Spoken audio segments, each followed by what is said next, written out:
What's going on, Beowulf Nation? It's on Beowulf. Back at it with another one. This is another video. And I got my brother here. Real Gucci Gavin. Real Gucci Gavin. This is his. Tell him what you got right here, man. We got a 96 Waveventure. What brand? You're not, this, Yamaha. Yamaha. They can see it. They can read it. It's not everybody's an expert. I mean, if you can't read, that's your problem. Oh my gosh, why does it look like your bike plate's coming off? What? No. It just look weird on the side there. Like it's lower than it's supposed to be. Don't be freaking me out like that. Okay, let's check your bolts. Alright, so this is a 96 Yamaha Waveventure 1100. Now he wants to get some real aggressive handling out of a vintage retro ski. This thing's really meant for how old it is. The ski's actually older than him by a year. So, what we have here is, it's amazing that Worx Racing even sells this, and it's still, you can still buy it. But they have sponsons for this, and we searched on the internet, and there's no photos, video, or anything. So this is gonna be the first time breaking the internet, installing these sponsons on the ski. The biggest disclaimer is this is a two-man job, and you need somebody like him that's a little bit more narrow. Man, you're like a young kid to fit in there. Yeah, you have to go way down in there to untake these You can't even see the holes. You can't even see the holes, so the hardest spot is actually going to be on, here, I got the whole rig. Let's see. It's way in there. Yeah, so like way up in there. Way in there. So that'd probably be the hardest side. I think the other side is going to be the easiest. So, and if somebody has to be, from looking at the hardware, somebody will have to be holding a bolt and tightening down on each side. So it's gonna be complicated with doing this. So this is definitely a nothing's lost.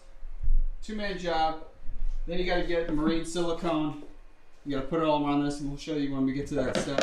But the first step is to get these things off. So let me get all the tools he needs, and he's gonna actually climb right in it. All right, so you got one side off. All you got to do is to scrape off this filler in the silicone to make this all smooth. Water came out when I did the other side.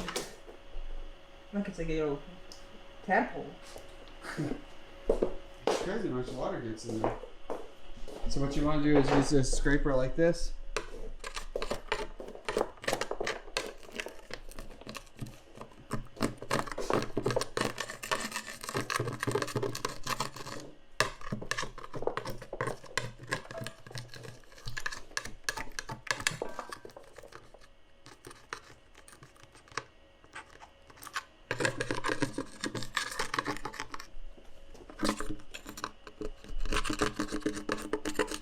Off. Now all we gotta do is dry and clean up real good, and then do the marine silicone on.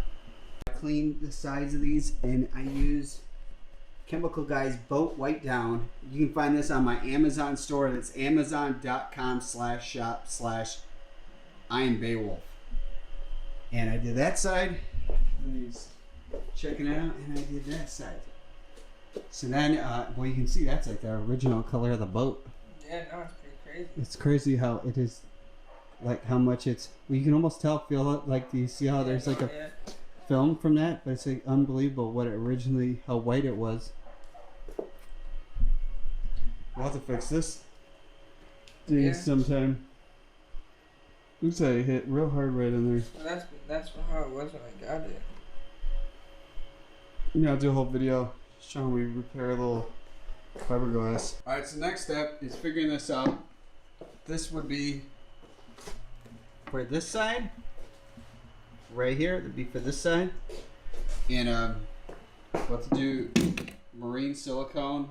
So basically just do, I got 8 pattern around in here. And then we want to fill some right into these holes so water does not get through here. So you want to first fill them in there.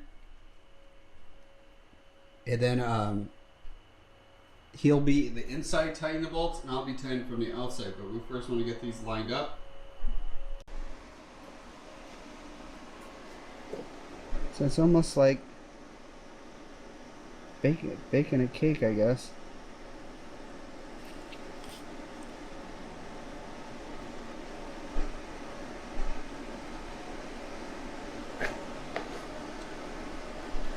Try and spell like subscribe or something. Yeah, right. That stuff is so hard to get out of this thing.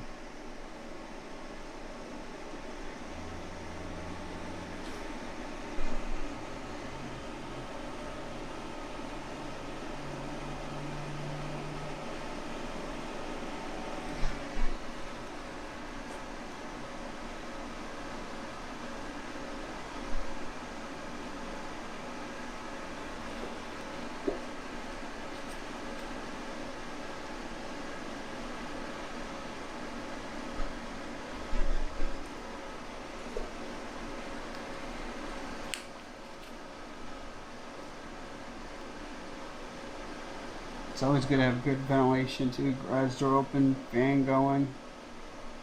So it smells really toxic.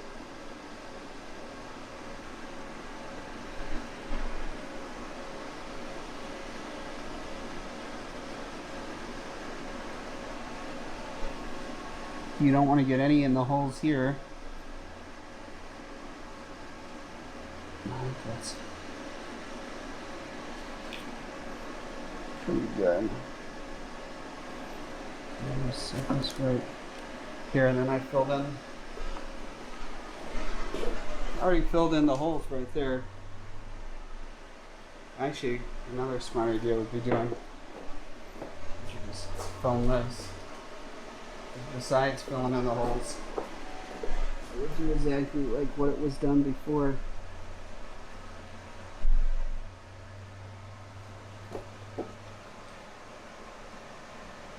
Because if it gets in here, this is how the best way to sink your ski.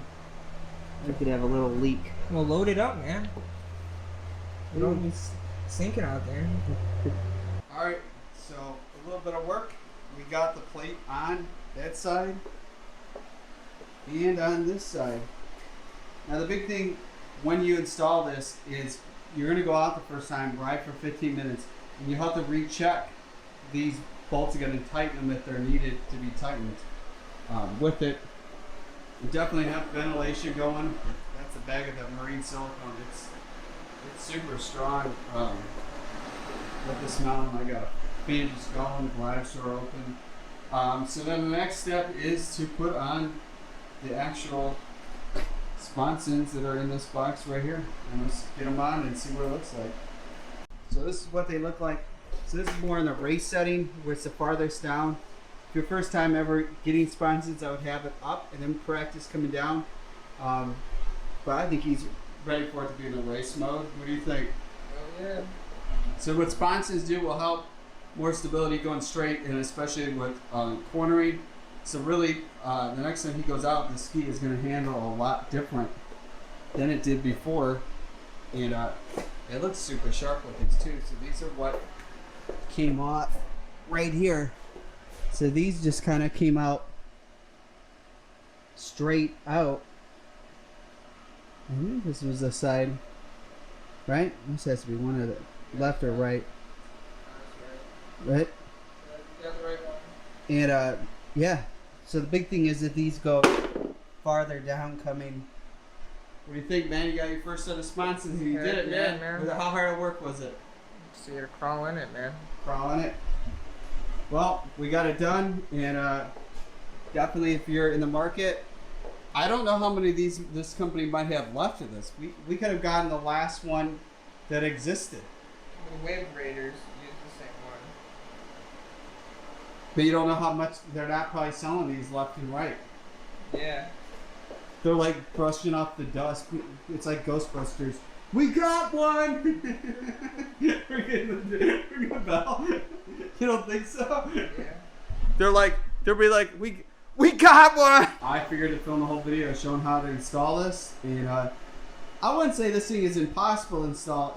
It's time consuming. Right? Don't you think? It took us a little time to do it. Yeah, no. Climbing in there. Definitely it's a 2-man job. Definitely if you have a kid, just have a kid crawling. Yeah, you got a kid crawling. Well, they have to know how to tighten stuff. It's more than just crawling in, but we got it all in there, and it's done. So the next step of other videos will be coming is he has a Worx racing intake grate. We have the mats, HydroTurf mats, turf coming. We're gonna be installing. That's the only three things, right? Yeah, and if you have one of these and you're just trying to part it out and you got an aftermarket ProTake ride plate, hit me up. Yeah, he's looking for. Slide in the DMs. Yeah, Yeah, he needs. He wanted a ProTech ride plate, and they don't make those anymore. Paid for it and everything. Well, definitely, if you're into doing this, I would move quick and buying these because you really don't know. They're probably whatever they got is what it is, and they're not going to make it anymore. If you buy one, make sure you tell I am Beowulf sent you. Yeah, tell them I am Beowulf sent you when you call them and say, hey. And you can find these. These weren't. We bought these from Riva Racing, but I don't think they had them on their website, right? Probably did. They did? Yeah, so they had these on their website. This is where we bought them. Or you can go on Worx Racing's website to buy them, but they still make stuff for him. And he got it all figured out, what's all working out. I'm going to do a whole video talking about what all happened, but it's running at work. So I definitely am very curious to see how this thing rips. Next video. And now it looks like this race ski now, man. Heck yeah, man. You're gonna be scaring the people on the water, man. They're gonna be like, "Oh man, this guy means business." They're gonna be seeing me. They'll be like, they're surprised it's still working, and then I'll see crazy stuff done to it. They'll be like, whoa. Well, no, when you really look at this, he's going to have a really nice handling ski and not have to break the bank spending big money on the real expensive new skis where you could still have the same. Yeah, definitely. He's correct on that. If you want to buy the CDU Spark, they're real thick plastic hulls. This is bulletproof fiberglass. And you basically probably have a better performance and a little bit more reliable machine with this. And you just got to shop around when you're looking for a vintage ski. This one's really clean, and we just got to make sure we keep that cover on, man. This thing's starting to fade real bad. Probably replace it sometime down the road. Okay. Well, it's the end of the video. Make sure you smash the subscribe button. Existing subscribers, hit the bell notification. It's the end of the video. Man, this was a little late night build, so we're gonna call it a night. Peace out, Beowulf Nation.